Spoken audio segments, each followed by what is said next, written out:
Hello, and welcome back to Troy Story, a podcast for the Collar City, where we explore the history and people of Troy, New York, one conversation at a time. I'm your host, John Salka. This is Chapter 12, Episode 17.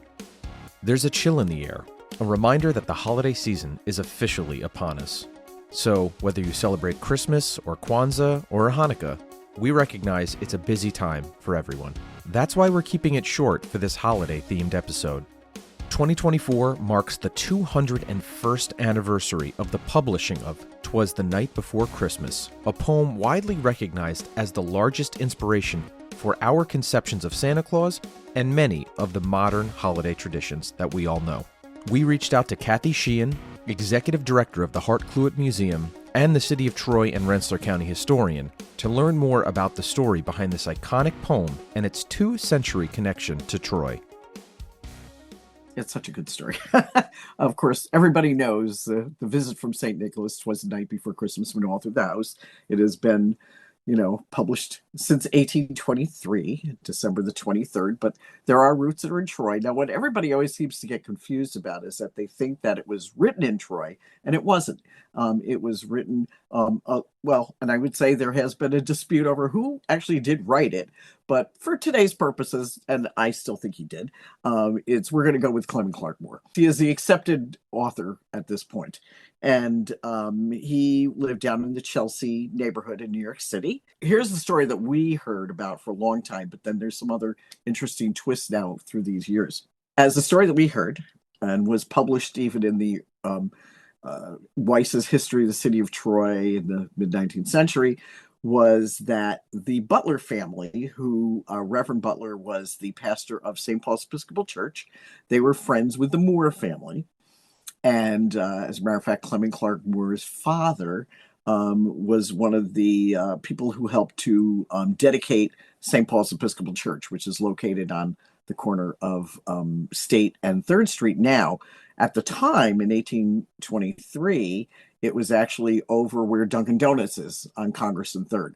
So that was the earlier church. The church that we know about wasn't built till 1828. So the families are friends. They go to New York, and Clement Clark Moore reads this lovely little poem to, a group of children sitting there.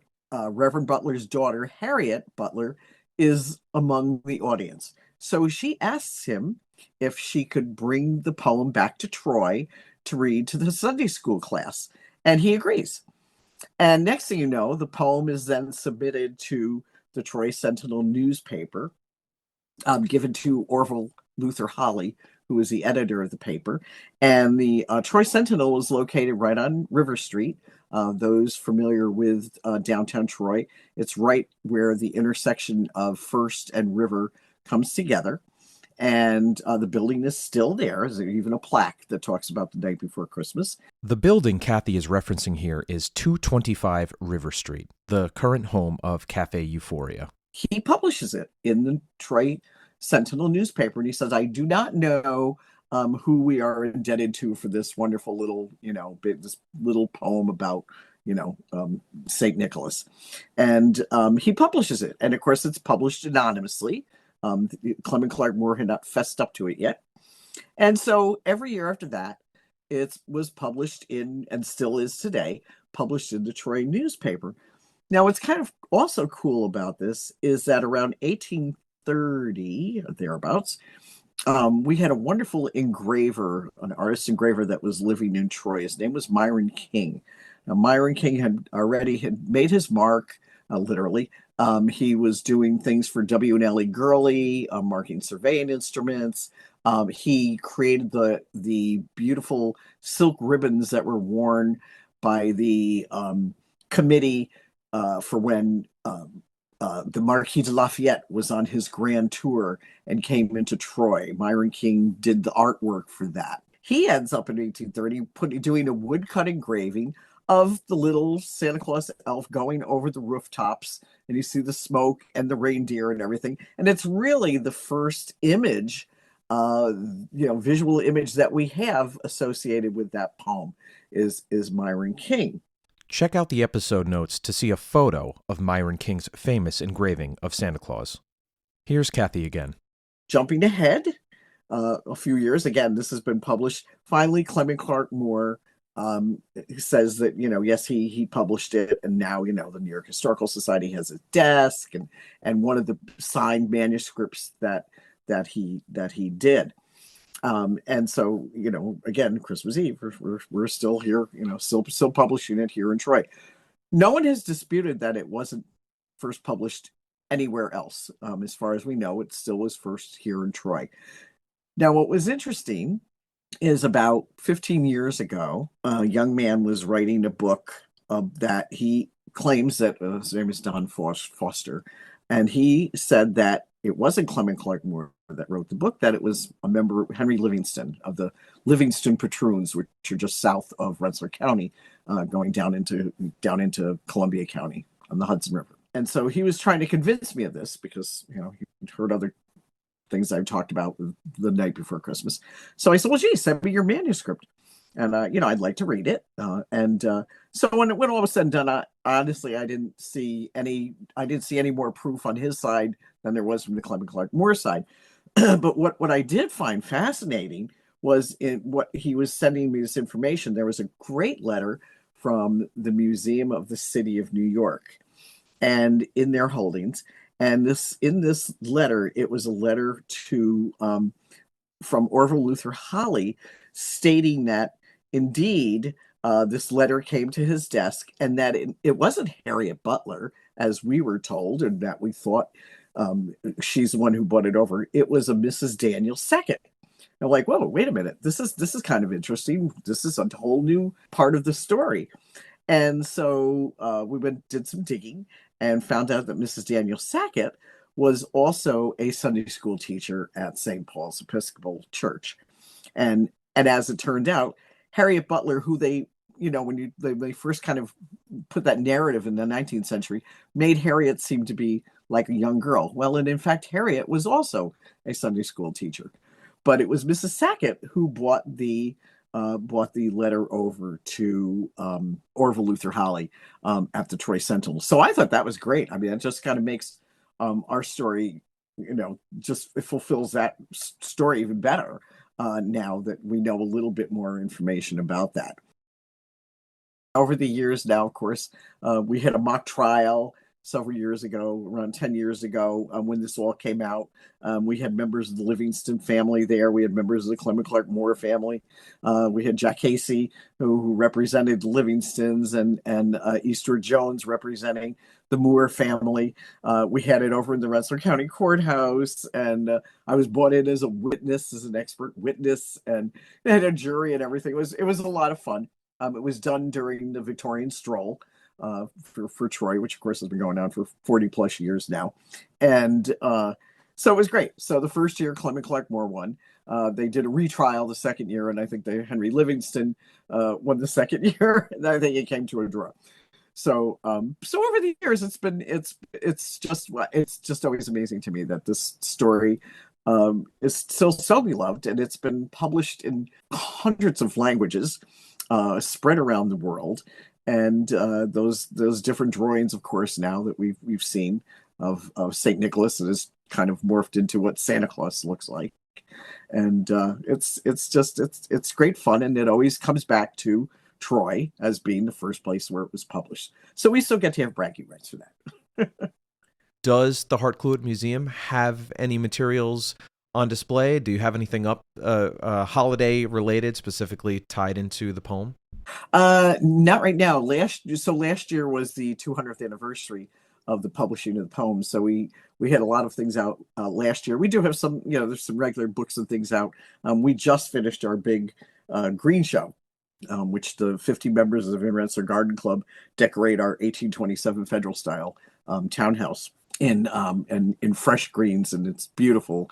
And that just wrapped up. And so last year they did it. They took every room took a stanza of the poem and did a different stanza and interpreted the rooms with their amazing greens and things like that. What we do have in our archives, we do have some issues of the Troy Sentinel newspaper that show that wonderful woodcut. A lot of people always ask me, gee, what collection would you love to see walk in the door? And I said, I would love to see the woodcut that Myron King, notched out and etched out for that newspaper. That I would be thrilled beyond belief to see to see that walk in the door. I don't think it exists right now, but hey, one never knows. So the woodcut meaning literally what they would have used to print the poem in the paper. Exactly.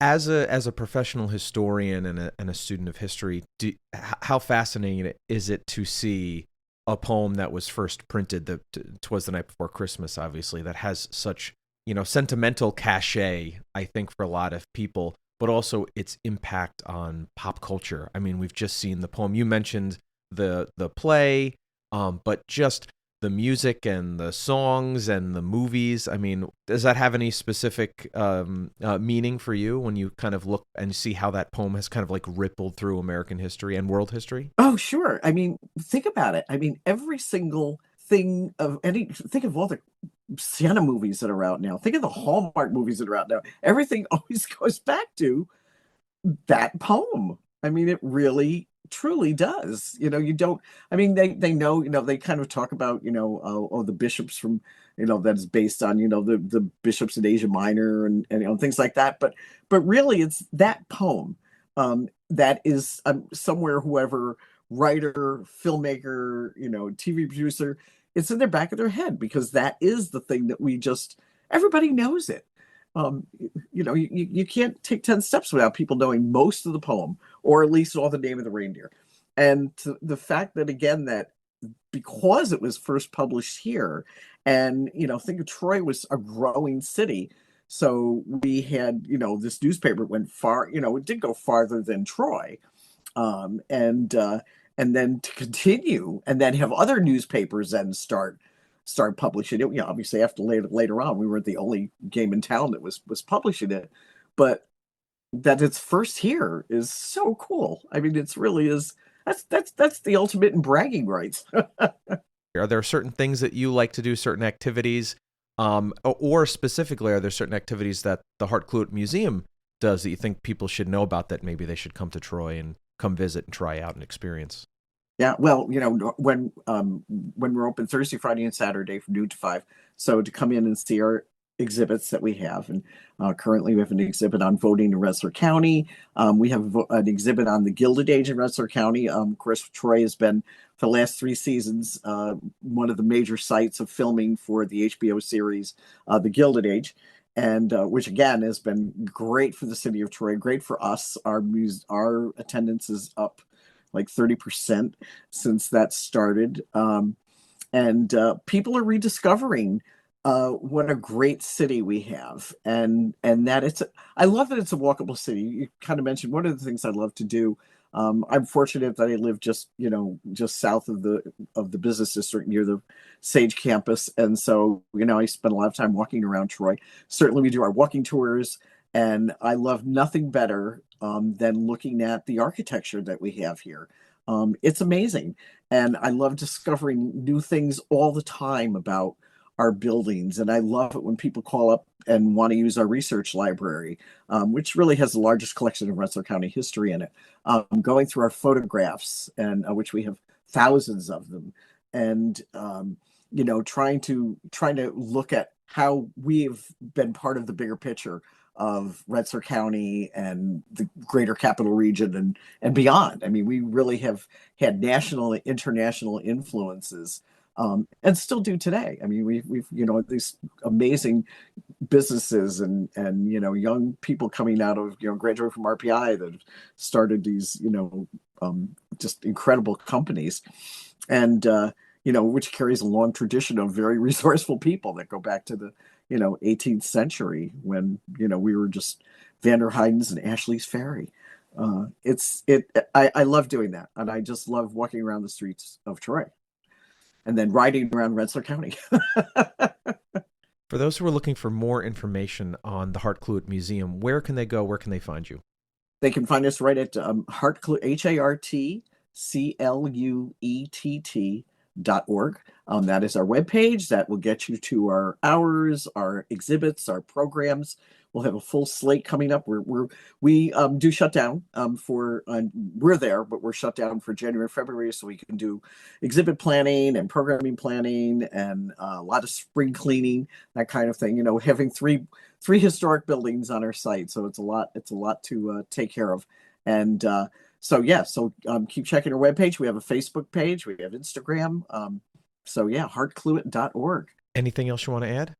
I don't think so. I think that's great. I just wish everybody a really great, happy holidays, and read the poem. It's fun. And then go take a walk over River Street, just south of Monument Square, and you can see the building where it was first published.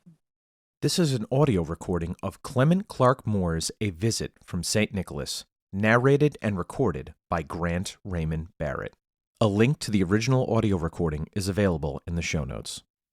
'Twas the night before Christmas, when all through the house not a creature was stirring, not even a mouse. The stockings were hung by the chimney with care, in hopes that St. Nicholas would soon be there. The children were nestled all snug in their beds, while visions of sugar plums danced in their heads, and Mamma in her kerchief, and I in my cap, had just settled our brains for a long winter's nap. When out on the lawn there arose such a clatter, I sprang from the bed to see what was the matter. Away to the window I flew like a flash, tore open the shutters, and threw up the sash. The moon on the breast of the new-fallen snow gave the luster of midday to objects below, when what to my wondering eyes should appear but a miniature sleigh and 8 tiny reindeer. With a little old driver, so lively and quick, I knew in a moment it must be St. Nick. More rapid than eagles, his coursers they came, and he whistled and shouted, and called them by name. Now Dasher, now Dancer, now Prancer and Vixen, on Comet, on Cupid, on Donner and Blitzen, to the top of the porch, to the top of the wall, now dash away, dash away, dash away all. As dry leaves that before the wild hurricane fly, when they meet with an obstacle, mount to the sky. So up to the housetop the coursers they flew, with the sleigh full of toys, and St. Nicholas too. And then, in a twinkling, I heard on the roof the prancing and pawing of each little hoof. As I drew in my head and was turning around, down the chimney St. Nicholas came with a bound. He was dressed all in fur, from his head to his foot, and his clothes were all tarnished with ashes and soot. A bundle of toys he had flung on his back, and he looked like a peddler just opening his pack. His eyes, how they twinkled, his dimples how merry. His cheeks were like roses, his nose like a cherry. His droll little mouth was drawn up like a bow, and the beard of his chin was as white as the snow. The stump of a pipe he held tight in his teeth, and the smoke it encircled his head like a wreath. He had a broad face and a little round belly that shook when he laughed like a bowl full of jelly. He was chubby and plump, a right jolly old elf, and I laughed when I saw him in spite of myself. A wink of his eye and a twist of his head soon gave me to know I had nothing to dread. He spoke not a word, but went straight to his work, and filled all the stockings, then turned with a jerk, and laying his finger aside of his nose, and giving a nod, up the chimney he rose. He sprang to his sleigh, to his team gave a whistle, and away they all flew like the down of a thistle. But I heard him exclaim, ere he drove out of sight, "Happy Christmas to all, and to all a good night."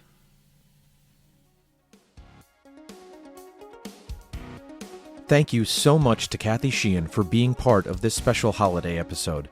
It was great to have her knowledge and expertise to tell this story, and she is an absolute gem of Troy and an incredible resource for the entire community. If you're interested in learning more about 'Twas the Night Before Christmas, or are just curious about Troy and Rensselaer County history, check out the Hart Cluett Museum website or plan a visit during your next trip to historic downtown Troy. It's been nearly a year since we launched our podcast, and what a year it has been. 17 episodes, 3,500 downloads, and more than 15,000 views on YouTube, with over 6,000 of those views coming in the last month alone. I can't convey how humbled and grateful that I am for all the support from the growing audience for our show. Big things are planned for next year, including new episodes with a wide variety of guests sharing their Troy story. I hope you'll continue to join us each month as we explore the history and people of Troy, New York, one conversation at a time. However you celebrate, we wish you a healthy, safe, and joyous holiday season and new year. Until next time, love yourself, love one another, and may Pod save Troy. See you in 2025. Troy Story, a podcast for the Collar City, is hosted, written, edited, and produced by me, John Salka. Our theme music is by Stephen J. Goldman at Four Legs Records. Like what you heard? Please give us a rating and review on Apple Podcasts or wherever you listen to Troy Story, a podcast for the Collar City. This is incredibly helpful for getting others to find our show. Want to know more? Visit TroyStoryPod.com to see upcoming episodes, guests, and bonus content. Thanks for listening. The views or opinions expressed by guests are their own and not of the host or Troy Story, a podcast for the Collar City.